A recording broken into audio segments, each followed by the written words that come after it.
Hey guys, it's Drea. Today's video is all about my favorite face brushes. This has been on my to-do list for a long time and I thought today would be a good day to do it. So I have in front of me kind of the brushes that I would reach for first over anything else. You know, I like a lot of variety in my makeup. You see me with different looks all the time, but when it comes to brushes, I don't like variety. I like what I like. I have my favorites. I very rarely stray from them, and I will always reach for my favorite if it's available, if it's not like filthy, okay? So a couple of these are dirty because I use them, like I said, all the time, and it's just in between brushings at the moment, but I know you guys won't care about that. So let me jump into it. There's only a couple categories for face brushes that I actually have like multiple favorites, and one of them is foundation. Foundation brushes, I found quite a few that I like, that I'm happy with, that I'm satisfied with. If one is not available, I can grab for another one. Okay, so I have these four that I would consider my favorites. One of them is a little bit more expensive and most of them are pretty affordable.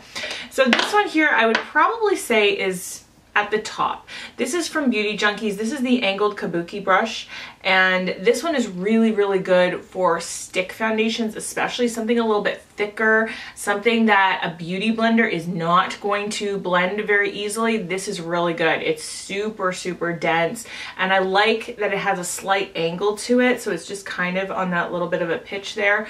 It just really buffs foundation in super well, blends it really well. I never have any streakiness with this.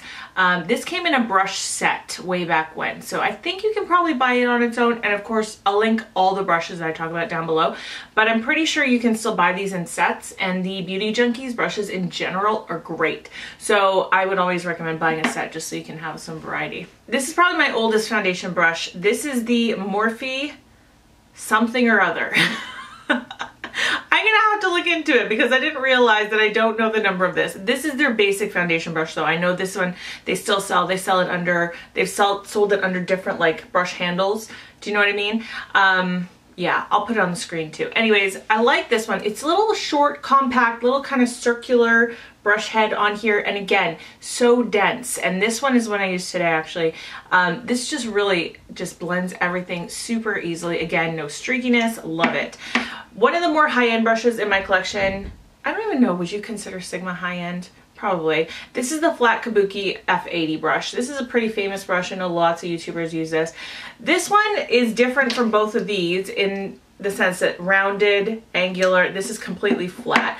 To me, it doesn't really make a difference necessarily that it's flat. That doesn't do anything one way or the other than I feel like it just has a little bit more room to maneuver. See how the bristles can kind of move around like this?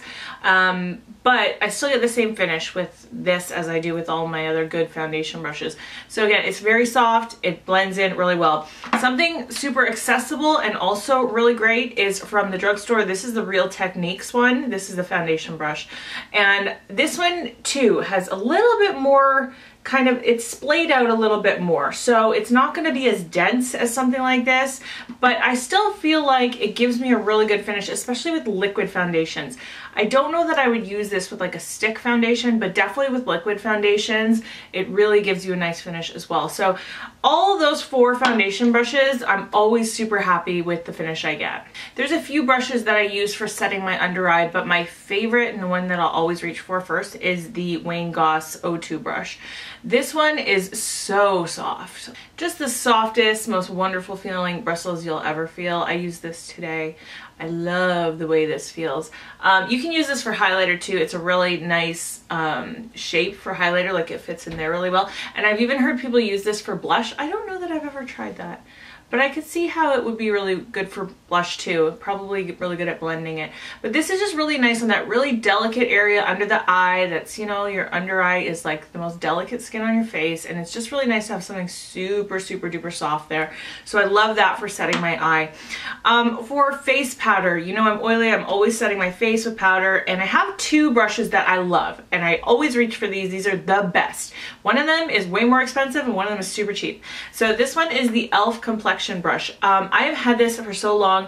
The actual ferrule is a little loose now, and I keep meaning to buy a new one, but they're always sold out when I go to Walmart. Like, this brush is never there. I think it's just that popular. But this is so good. Whether you're putting on loose powder or powder foundation, this is really good. I know some people use it for bronzer too. I've never done that. But it's just like the perfect bristle for picking up powder and then applying it. It's not too soft and floppy where it goes everywhere. Like, I have some really nice like soft brushes, like this is a Quo brush, but I can't put face powder on with this because it's too floppy. So I love this because it's the perfect stiffness, but it still moves and it still applies it, like it applies it perfectly. I love how this moves around my face just to kind of get that powder on my face. It's so great. And very similar to that is the Sigma large powder brush. This is the F30. This is actually a travel size. You can buy it in the full length brush handle. But anyways, I love the shape of this. This one's a little bit obviously smaller, but same idea with the bristles. Like, the bristles, they move, but they're a little bit more stiff. And I love that for face powder. So I might not like that necessarily for something like blush because then it won't blend as well, but for face powder where you don't have to worry about blending, you're just really applying it and working it into the skin, that kind of stiffness is really appreciated. There's only one blush brush that I ever use anymore, and it's the only thing I use. I have lots, but I only ever reach for this, and I'm always just cleaning it off in between, and I do wash it, but I just clean it off in between days. This is the Quo blush brush. So you can only get this in Canada. This feels so similar to the Wayne Goss 02 in terms of the actual softness of it. It's just so soft. Now, I know some people use this on different parts of their face. Like, I've heard some people use it to set their under eye, but I only use this for blush, and I just love, I think the softness of the bristles really is what gives it that really nice blend. So it's small enough where you're not going to over apply blush, or you're not going to place that blush in the wrong spot by accident, which can happen with a much fluffier blush brush. So you can kind of get it right where you want it, and then I just kind of like buff it and blend it, and it blends really nicely, whether it's a subtle blush or a more pigmented one. I don't really ever have to worry with this. I always know that I'm going to get a good blend, and I just need to buy another one. That's what I need to do. So for highlighter, there's really only one brush that I use, but I have it in multiple companies. Like, different companies do this brush the same way, and I keep finding that. So I'll show you two of them. This one is from Sigma. This is the F35. I think maybe they did it first. This is from Morphe. This is the M438. So they're both identical. The actual like shape of them is identical. The way they feel is identical. This is the type of brush that I use for highlighter. And again, in between, I beat the devil out of it, and I get whatever highlighter is on there, I get it off, and then I use it again to reapply highlighter in between washings.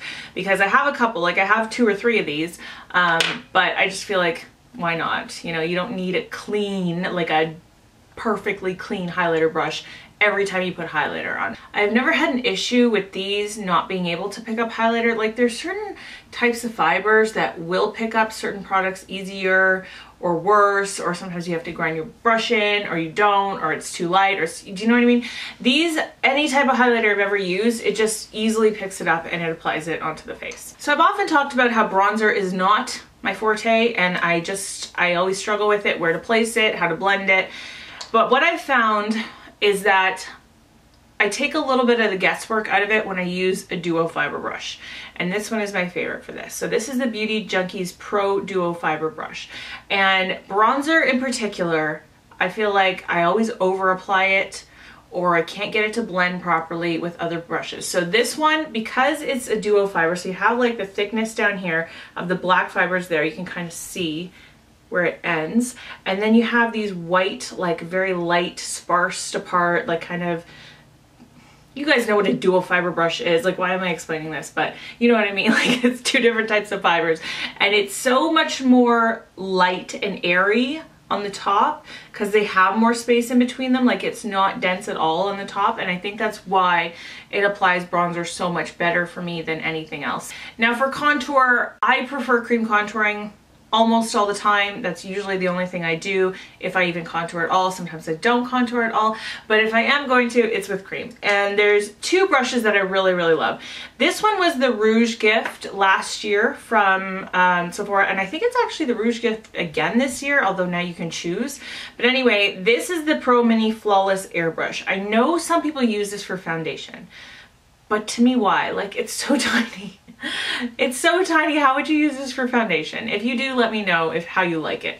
But anyways, it's the absolute perfect fit right here for a contour, and because it's a little bit more dense, it works really well with a cream contour in particular. So this is really what I use only for cream contour. Sometimes I also use this for cream contour. This is from Real Techniques. This is the contour brush, and I don't know if you can buy this by itself because I did purchase it in a set way back when. If you can only buy the set, I'll link to the set, but it's really great. It's a very nice shape. I've never come across really another brush with this particular shape. It's very small, but it's very rounded. So I don't know, it fits perfectly right in there, but it's not too pointy. Like, it's not something like this that obviously you can't get any traction with this. You can get a little bit more traction with this in terms of blending. This I will use time to time with powder contour as well, and it works out really well because of the shape. And last brush I want to talk about is for concealer. I don't use brushes with concealer very often, but when I do, this is the one I go for. This is the Pro Airbrush Concealer from Sephora. It's the number 57 brush. Very small. It fits perfectly under the eye. It's very dense. And I use this mostly now for my color correcting. So I'll put on color corrector and then I'll go over top that with concealer, usually with some type of beauty sponge. But I have used this for plain old concealer too, and it does work really well, especially if you want to kind of like airbrush feather out the ends. Like, I will often do a more natural look where I'll only put concealer under my eyes with no foundation on my face, and I just feather out the edges with this brush, and it kind of makes it all seamless, and it makes it look like, you know, I'm fine, I'm perfect. But, you know, even though I haven't slept and I like have these dark circles. Anyway, it works really well for that, but I also really like it for my color corrector as well. Alright, you guys, that is it for all of my favorite face brushes. Thank you so much for watching. If you're new around here, definitely subscribe. I'd love to have you around in the future. And that is it for today. I hope you're having a wonderful day. I hope that you're speaking kindly to yourself, especially when you look in the mirror. I love you guys. I will see you in my next video. Bye.